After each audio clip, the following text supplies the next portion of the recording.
হযরত উমরের আজব আজব শান বলেছেন। আসলেই হযরত উমরের আজব শান। আল্লাহর রাসূল হযরত উমরের মানাকিব বলতে গিয়ে বুঝাইছেন, আল্লাহর রাসূল উমরের মর্যাদা বলতে গিয়ে বলেছেন, লাউ কানা বাদি নবিয়্যুন লাকানা উমর। সরকার বলেন, হে আমার সাহাবীরা শোনো শোনো, আমার উমরের শান কত জানো? আমার পরে যদি এই দুনিয়াতে কাউকে আল্লাহ তাআলা নবুয়ত দিতেন, তাহলে উমরকে আল্লাহ তাআলা নবী বানাইতেন, নবুয়ত দান করতেন। আল্লাহু আকবার। জোরে আওয়াজ করে বলেন আল্লাহু আকবার। এটা উমরের আজব শান। ইসলাম সে তো পরশমণি, তারে কে পেয়েছে খুঁজিয়ে, পরশে তাহার শোনা হলো যারা, তাদের ওই মোরা বুঝি। বলেছেন হযরত রাসূল শেষ পয়গম্বর, আমার পরে যদি নবী হতো কেউ, হতো ঠিক সে উমর। অর্থাৎ হযরত উমরের আজব শান হলো নবীর পরে আর নবী নাই। আমাদের নবীর শান হলো আমাদের নবী শেষ নবী। আমাদের নবীর পরে কিয়ামত পর্যন্ত আর কোনো নবী নাই। নবীজি শেষ নবী। এ কারণে স্লোগান হলো নবীর পরে নবী নাই, সংসদে এই আইন চাই। কি ঠিক না বে ঠিক? নবীর পরে নবী নাই, সংসদে এই আইনটা চাই। ঠিক কি না? আওয়াজ করে বলেন। আপনাদের দাবি না এটা? শুধু আপনাদের দাবি না, 17 কোটি মুসলমানের দাবি, বাংলাদেশের সংসদে এই আইন হতে হবে, নবীর পরে নবী নাই, নবীর পরে নবী নাই। নবীর পরে কেউ যদি নবী হতো তাহলে উমরকে নবুয়ত দেয়া হতো। এটা উমরের মাকাম, মর্যাদা। কারণ হযরত উমর তো এক শানওয়ালা মানুষ, এমন শানওয়ালা যে নবীজির সাথে হযরত উমর কবরেও শুয়ে আছে। কারণ হযরত উমরের শান আয়েশা সিদ্দিকাকে আল্লাহর রাসূল নিজে বর্ণনা করছেন। একদিন হযরত উম্মুল মুমিনিন আয়েশা সিদ্দিকা বলে, ওগো আল্লাহর নবী, আকাশের তারকাগুলা কেউ গুনতে পারবে না। ওগো আল্লাহর নবী, আপনার উম্মতের ভেতরে এমন কেউ কি আছে যার নেকি ফেরেশতারা গুনতে পারবে না? সরকার বললেন, হ্যাঁ আছে, আমার উম্মতের ভেতরে এমন মানুষ যার নেকি ফেরেশতারা গুইনাও শেষ করতে পারবে না। উম্মুল মুমিনিন সিদ্দিকা মনে করছেন আবু বকর নাম উচ্চারিত হবে, জিগাইলেন কে তার নামটা আমার শুনতে মনে চায়। আল্লাহর রাসূল বলেন, আয়েশা, আমার উম্মতের ভেতরে আমার উমর এত নেকওয়ালা, আকাশের তারা যেমন মানুষের সাধ্যে গোনা সম্ভব নয়, আমার উমরের নেক ফেরেশতাদের গুইনা শেষ করা সম্ভব নয়। এত নেকি উমরের আছে। এই কারণেই হযরত আয়েশা নিজের কবরের জায়গাটাও ছেড়ে দিয়েছেন। অর্থাৎ হুজরায়ে আয়েশায় মোট 4টা কবরের জায়গা। রওজা আতহার যেখানে উম্মুল মুমিনিন হযরত আয়েশা সিদ্দিকার কামরা যেটা, ঘর যেটা, এই ঘরের ভেতরে মোট কবরের জায়গা হলো 4টা। এর ভেতরে একটা কবরের জায়গা হযরত ঈসা আলাইহিস সালাতু ওয়াস সালামের জন্য আল্লাহর রাসূল ওসিয়ত করে গেছেন,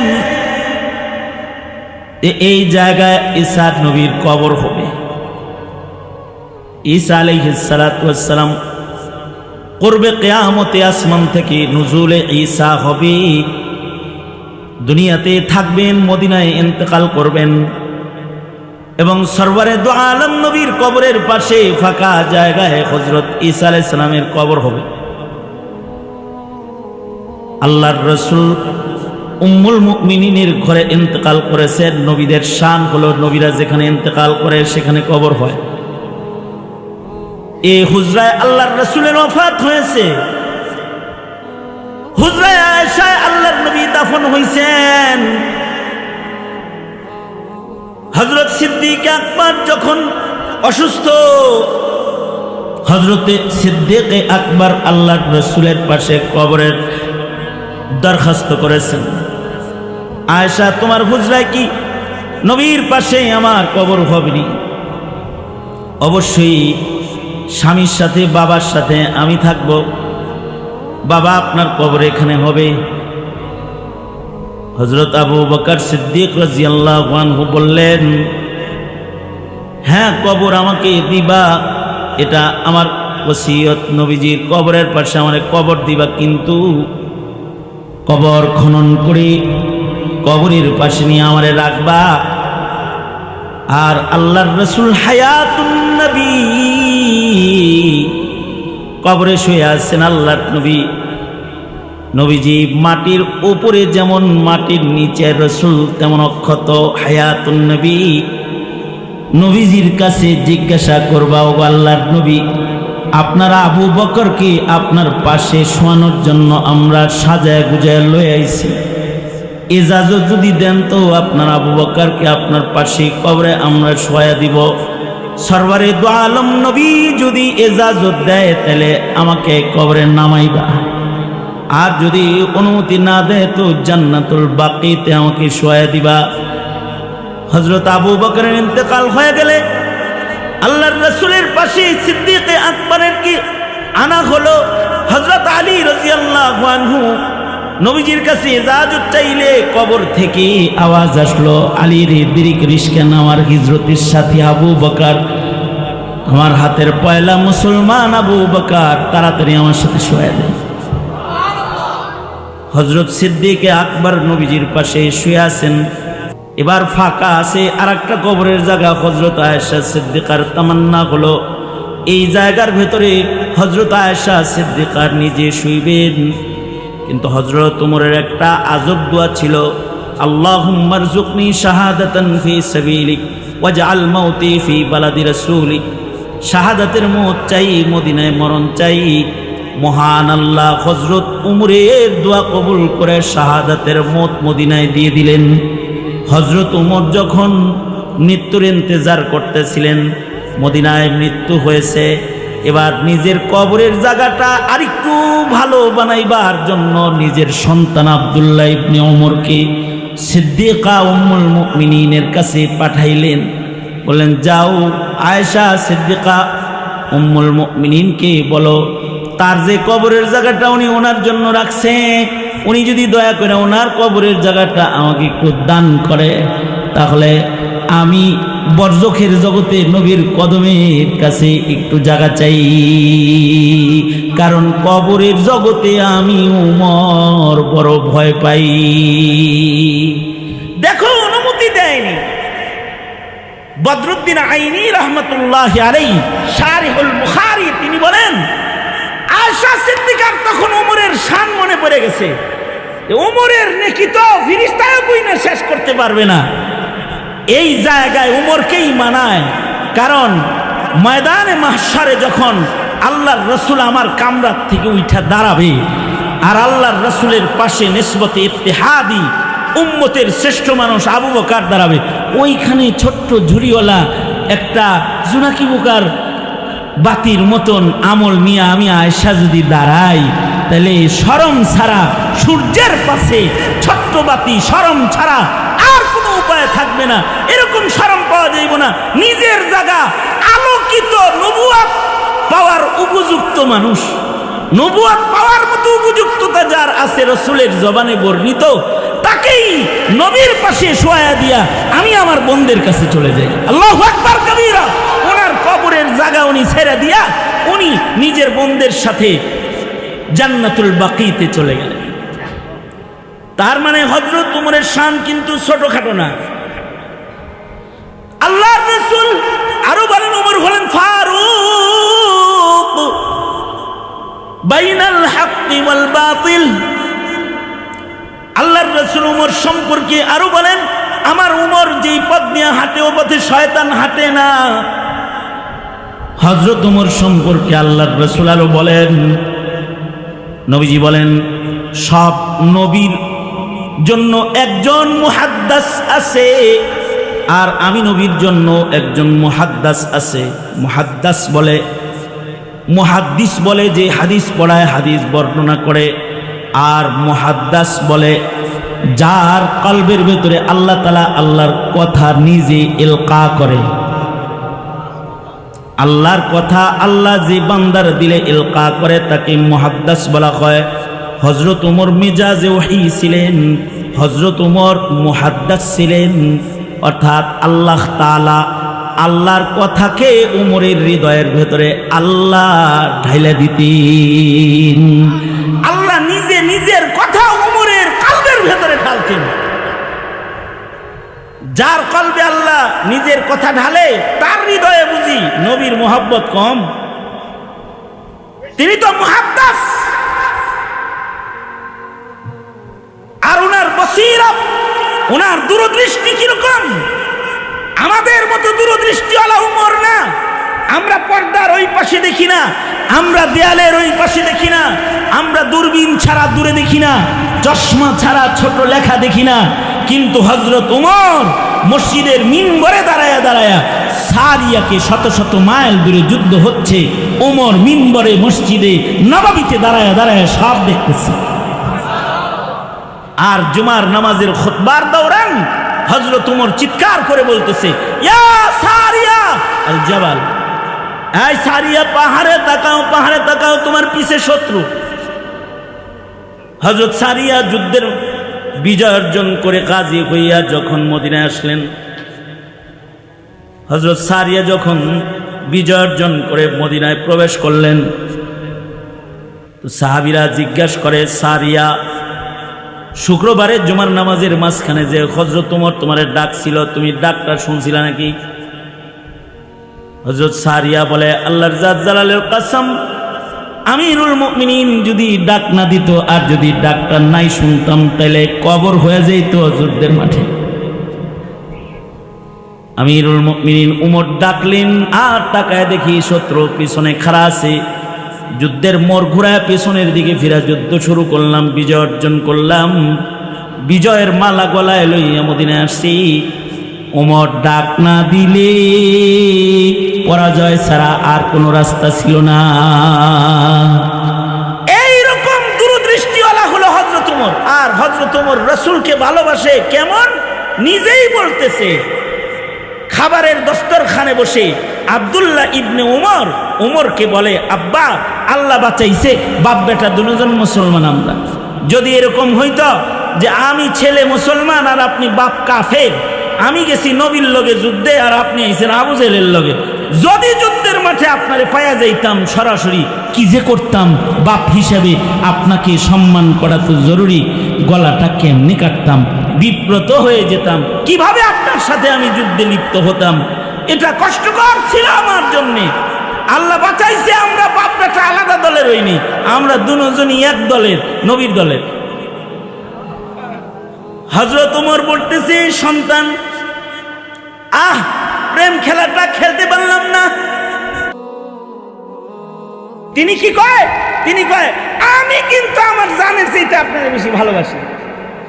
বিষয়টা আসলে ভালোবাসে না তা না, আল্লাহ একটা আশেক দিয়া একটা ইশকের চিত্র আইকা কিয়ামত পর্যন্ত আনেওয়ালা মুসলমান যারা এই পৃথিবীতে আগমন করবে, অথবা 2024-এ যারা মুসলিম হিসেবে পৃথিবীতে আগমন করবে, আর তাদের সামনে নরেন্দ্র মোদীর, কসাই মোদীর নবী বিরোধী দালালগুলা যখন নবীর ব্যাপারে কুৎসা রটাবে, নবীকে কটূক্তি করবে, ওই সময় এই সারা দুনিয়ার নবী বিদ্বেষী যারা, রসুল বিদ্বেষী যারা, তারা যখন উগ্রতায় মেতে উঠবে, তখন নবী প্রেমিকদের প্রেমের চিত্রটা কেমন হবে এটা জাতিকে শিখাইতে হবে। তো এটা শিখান লাগবে। তো এইটা শিখানোর জন্য আল্লাহ তাআলা মুহাদ্দিস উমর দিয়া নাটক সাজাইতেছে। হযরত উমর বলে, ওগো আল্লাহর নবী, জানের চাইতে আপনাকে বেশি ভালোবাসি না? আল্লাহর রাসূল বলে তাহলে তুমি কামেল মুমিনও না। 2 মিনিট পরেই হযরত ওমর কয় আমি আমার জানের চাইতে আপনাকে বেশি ভালোবাসি। আল্লামা উসমানী বলে আসলে 2 মিনিট আগেও ভালোবাসা যা ছিল এখনো তাই আছে। এগুলো হলো সবক, উম্মতের জন্য প্রেম সবক। আর এগুলো হলো হযরত ওমরের প্রেম খেলার শ্রেষ্ঠ প্রেমের বাহানা, যে আমি রাসূলকে ভালোবাসি। আল্লামা উসমানী বলে রাসূলও আবেদন করুক, ওমর আমাকে তুমি ভালোবাসো। এ কারণে হে মুসলিম মিল্লাতের সৈনিকেরা, যারা জন্মসূত্রে মুখে পেয়েছ লা ইলাহা ইল্লাল্লাহ মুহাম্মাদুর রাসূলুল্লাহ, মনে রাখবে এই কালেমাওয়ালার জন্য ইমানের মুহাব্বত, নবীর মুহাব্বত, মাদ্রাসার মুহাব্বত, কোরআনের মুহাব্বত, ধর্মের মুহাব্বত, আলেমের মুহাব্বত, হুব্বে ইমানি যেগুলো আছে, এই ইমানি মুহাব্বতগুলোকে দুনিয়ার অন্য মুহাব্বতের নিচে ফালায়া কসম আল্লাহ কামেল মুমিন হিসেবে আল্লাহর আদালতে দাঁড়ানো যাবে না। যদি কামেল মুমিন হিসেবে আল্লাহর আদালতে দাঁড়াইতে হয়, তাইলে এই মুহাব্বতের পরিমাপটা হতে হবে সুউচ্চ, সর্বোচ্চ। এইটাই যদি মুহাব্বতের পরিমাপ হয়, তাইলে আপনারা বলুন রবিউল আউয়ালে শুধুই মাত্র ঈদ উদযাপনের মাধ্যমেই কি মুহাব্বতের হক আদায় হয়ে যায়? অথবা বৎসরে 2টি র্যালি করলেই কি এই মুহাব্বতের হক আদায় হয়ে যায়? অথবা ঈদে মিলাদুন নবী পালন করলেই কি এই মুহাব্বতের হক আদায় হয়ে যায়?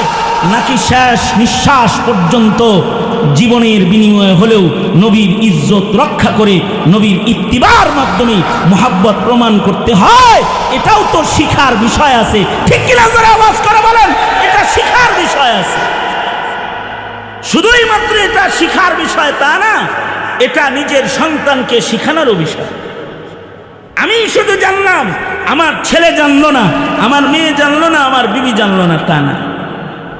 সাহাবীরা নিজেও মুহাব্বত করছে, বিবিরেও মুহাব্বত শিখাইছে, নিজেও মুহাব্বত করছে, ছেলেরও নবী প্রেম শিখাইছে। আর আমরা নবীকে মুহাব্বত করলেও আমাদের ঘরে নবী বিদ্বেষী শয়তান বসবাস করছে। আমাদের মুসলিম ঘরে নাস্তিক জন্ম হচ্ছে, আমাদের ঘরের রমণীরা নবী বিদ্বেষ প্রকাশ করছে। এই ভাই দাঁড়িয়ে রাখেন না কে রে, বউ অনুমতি দেয় না। তার মানে বিবিরে নবীর মুহাব্বত শিখানো হয় নাই। এই ভাই আপনার ছেলেটা উল্টা চলে কেন রে? আমারে মানে না, ওই নেতারে মানে। তার মানে নেতা চিনেছে, কিন্তু আপনার সন্তান আপনার নবী চিনে নাই। এখন কেন চিনাইলেন না? ময়দানে মাহশারে যদি আল্লাহ জিজ্ঞেস করে কি উত্তর দিবেন? সঙ্গত কারণে আমার দাওয়াত হলো প্রতিটি ঘরে ঘরে সিরাতুন নবীর আলোচনা, নবী পাকের মানাকিব, নবী পাকের শান, নবী পাকের মুহাব্বতের আলোচনা, নবী পাকের সাথে উম্মতের সাথে মুহাব্বতের তাআল্লুকটা কেমন হওয়া চাই। এই আলোচনাগুলো যত মিল্লাতের কাছে পৌঁছবে, কেউ নবীর আশেক হবে তো আল্লাহ তাআলা এই বান্দাটার আশেক হয়ে যাবে। এইটাই আল্লাহ পাকের ওয়াদা। কুল ইন কুনতুম তুহিব্বুনাল্লাহ, কুল ইন কুনতুম তুহিব্বুনাল্লাহ ফাত্তাবিউনি ইউহিব্বুকুমুল্লাহ ওয়া ইয়াগফির লাকুম যুনুবাকুম ওয়াল্লাহু গফুরুর রহিম। আমরা যদি আল্লাহর ভালোবাসা চাই, আল্লাহ কয় আমাদের নবীর আশেক হইতে। আমরা নবীর আশেক যেমন হব, আল্লাহ আমাদের আশেক তেমন হবে। এ কারণে এই সাহাবীদের প্রতিযোগিতা ছিল নবীর আশেক হওয়ার। কেউ ইশক প্রকাশ করতে যায়, কয় আল্লাহ চোখটা লয়ে যাও, যে চোখ দিয়ে রসুল দেখা যাবে না ওই চোখ আমার লাগবে না। কেউ বলে যে গোসলের পরে পাক পয়গম্বরকে পাওয়া যাবে না, আমার অমন বদন আর পাক করতে হবে না। নাপাক অবস্থায় যুদ্ধের ময়দানে উহুদের মাঠে চলে গেছি, অংশগ্রহণ করেছে, নিজের জান বিতরণ করে ফেলেছে, নবীর প্রেমটা প্রকাশ করে ফেলেছি। অর্থাৎ আল্লাহরে কয়, ওগো আল্লাহ, আমার নিজের বদন পাক করার চাইতে তোমার নবীর শান মান, তোমার নবীর জান রক্ষা করার মায়া আমার বেশি। যুদ্ধের ময়দানে চলে গেছি তো আল্লাহ তাআলা নবীর আশেকের কদর কেমন করেছে যে শুধুই মাত্র আমল নামার গুনাহ ধোয় নাই, আল্লাহ তাআলা দেহের নাপাকটাও ধুয়ে দিছে। যুদ্ধের ময়দানে হানজালাকে গোসল দেওয়ার জন্য যখন হানজালাকে তালাশ করা হচ্ছে, তো হযরত জিবরাইল এসে বলে, সরকার গো, এটা আপনার আশে করে গোসল দেওয়ার জন্য আপনার খোঁজা লাগবে না, আকাশে তাকায়া দেখেন আপনার আশেকের প্রেমে পড়ে আল্লাহ নিজে ইশক প্রকাশ করে ফেলেছে। দুনিয়ার পানি নয়, জান্নাতের পানি দিয়ে হানজালাকে আল্লাহ গোসল দিয়ে দিছি। কেউ যদি নবী প্রেম প্রকাশ করে তো তার জন্য আল্লাহ আল্লাহর প্রেম প্রকাশ করে। সঙ্গত কারণে মৌলবীরা নবী প্রেম প্রকাশ করতে যায়, মৌলবীরা শাপলা চত্বরে গিয়েছিল নবী প্রেম প্রকাশ করতে, রাজপথে জান দিয়েছে নবী প্রেম প্রকাশ করতে, হ্যাঁ, ব্রাহ্মণবাড়িয়ায় রক্ত দিয়েছে খাতমে নবুয়ত রক্ষা করতে, পঞ্চগড়ে শাহাদাত বরণ করেছে নবীর খাতমে নবুয়ত রক্ষা করতে, জীবন দিয়েছে, রক্ত দিয়েছে, নবীর জন্য দিয়েছে। হ্যাঁ, তোমার ওই তৈয়ারি লাগবে। এই জমিনে নবীর দুশমন যারা, তাদের বিরুদ্ধে যদি তোমার জীবনও দিতে হয়, জীবনের বিনিময় হলেও নবীর সম্মান তুমি নবী প্রেমিক হয়ে রক্ষা করবে। এটাই ঈমান, এটার নামই মুসলমানের ঈমান। এটা তৈয়ারি থাকতে হবে। সঙ্গত কারণে আমরা সরকার যখন যেই বদল হয় আর যেই ক্ষমতার মসনদে বসে যায়, আমরা তাদেরকে বলে থাকি যে এই জমিন মুসলমানের জমিন, মুমিনের জমিন, শাহজালালের জমিন, শাহ মাখদুমের জমিন, অলি বুজুর্গদের জমিন, তাবলীগের জমিন, তাজকিয়াতুন নুফুসের খানকাহে সুসজ্জিত জমিন, মসজিদে মসজিদে মিনারায় আজানে আজানে বরকতি আওয়াজে ধ্বনিত জমিন। এই জমিনে আমরা নবীর ইজ্জতে হামলাকারী কুলাঙ্গারদের মৃত্যুদণ্ডের আইন চাই, মৃত্যুদণ্ডের আইন চাই, মৃত্যুদণ্ডের আইন চাই।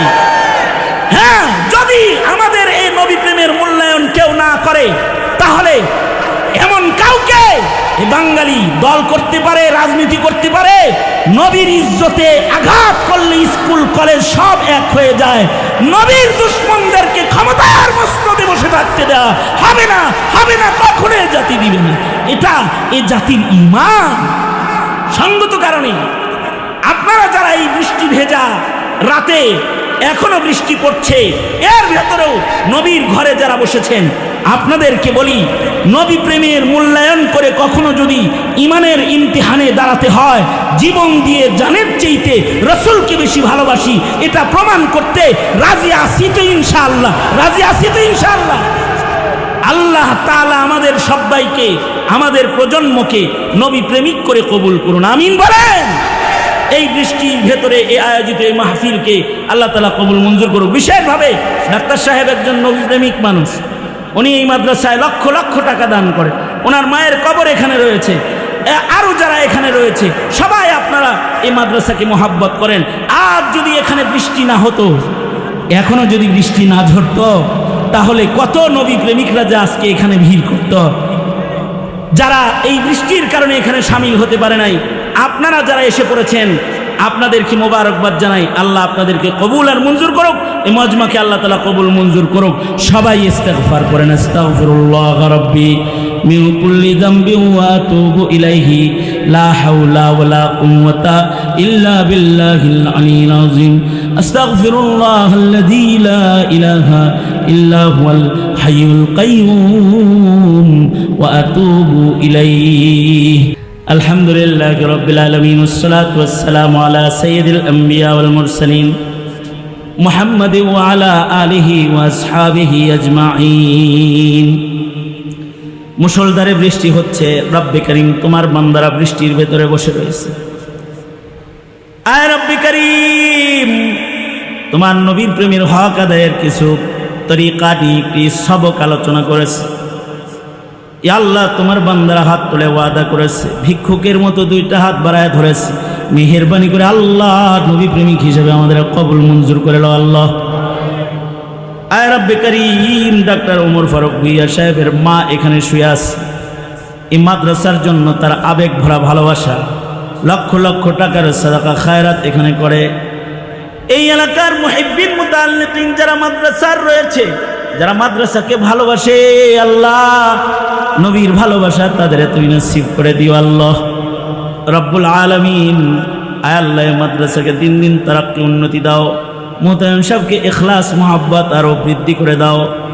আয় রব্বুল আলামিন, যত উলামা হযরতরা এসেছে কদম কদম নেক দিয়ে বাড়ি ফিরায় দাও। যুবকদেরকে খালিদ বিন ওয়ালিদ বানায় দাও, বুড়াদেরকে হযরত আবু বকর বানায় দাও আল্লাহ। আল্লাহ, জানি না কার মা নাই কার বাপ নাই, নিজের হাতে অনেকে নিজের মা দাফন করেছে, নিজের হাতে নিজের বাপ দাফন করেছে। কাফন সরায় মার চেহারার শেষ দেখছি, কাফন সরায় নিজের বাবাকে শেষ ডাকছিল। আর আব্বা ডাক নসিব হবে না আল্লাহ, আর মা ডাক যাদের নসিব হবে না, আজকে মা বাবার কথা স্মরণ হওয়ার সাথে সাথে তাদের হৃদয় বিগলিত হয়ে চোখের পানি গড়ায় পড়ে গেছে। মায়ের পিছনের ভালোবাসার চিত্রগুলো চোখে তাদের ভাসছে। যদি আজ থাকতো পাও ধরে মাপ চাইত, মায়ের খেদমত করতো, উজাড় করে মা বাবাকে ভালোবাসতো রব্বুল আলামিন, কিন্তু নাই, কবরে শোয়ায় রেখেছে। ইয়া আল্লাহ, তাদের এই দরদি চোখের পানির বদলায় হারানো পিতামাতার কবরগুলা জান্নাতের বাগান বানায় দাও আল্লাহ রব্বুল আলামিন। আমার আব্বা জান রাহমাতুল্লাহ আলাইহি জান্নাতের আলিশান মাকাম তুমি দান করো আল্লাহ। আল্লাহ, এমন যাদেরই বাবা কবরে চলে গেছে, তাদের বাবার কবরগুলা জান্নাতের বাগান বানায় দাও রব্বুল আলামিন। যাদের মা কবরে চলে গেছে, তাদের মার কবর জান্নাতের বাগান। যাদের আব্বা আম্মা আছে হায়াত, বেশি বেশি করে খেদমত করতে পারে তৌফিক দান। এই মুহূর্তে আমাদের সালাম প্যারা নবীর রওজা থারে পৌঁছায় দাও। যেদিন কবরের ডাক দিবা আল্লাহ, গুনাহগার বইলা ডাক দিও না আল্লাহ, কার জান্নাতি বইলা ডাইকা আমাদের কবরে নিও আল্লাহ রব্বুল আলামিন। একটা কাজ খেলাফি সুন্নত তুমি করাইবা, হার কিসমের শিরিক বিদআত থেকে উম্মতকে ধরে ধরে বাঁচাও। সুন্নতের পাবন জিন্দেগি সকলে লজ্জতে ইবাদতের নিয়ামত আমাদের দিয়ে দাও আল্লাহ। আয় রব্বুল আলামিন, গুনার ঘৃণা দিলের ভিতরে বসায়া দাও। আয় রব্বুল আলামিন, তোমার পেয়ারা বান্দা হিসেবে গণনা করে দাও। ফিলিস্তিনের মজলুমদের জন্য মদত নুসরত শামিল হাল করে দাও। বাংলার জমিনে শান্তি দাও। ইয়া আল্লাহ, হর কিসমের ফিতনা ফাসাদ থেকে এই জাতিকে ধরে ধরে তুমি বাঁচাও। আয় রব্বি করিম, ইয়া আল্লাহ, যেদিন মৃত্যু দিবা সেদিন শাহাদাতের মওত আমাদের দিও। اللهم ارزقنا شهادة في سبيلك واجعل موتنا في بلد رسولك. اللهم أرزني بقضائك وبارك لي فيما قدر لي حتى لا أحب تعجيل ما أخرت ولا تأخير ما عجلت. اللهم أحيني مسكينا وأمتني مسكينا واحشرني في زمرة المساكين. اللهم أحيني ما علمت الحياة خيرا لي وتوفني إذا علمت الوفاة خيرا لي. سبحان ربك رب العزة عما يصفون وسلام على المرسلين والحمد لله رب العالمين. آمين آمين برحمتك يا أرحم الراحمين. السلام عليكم ورحمة الله وبركاته.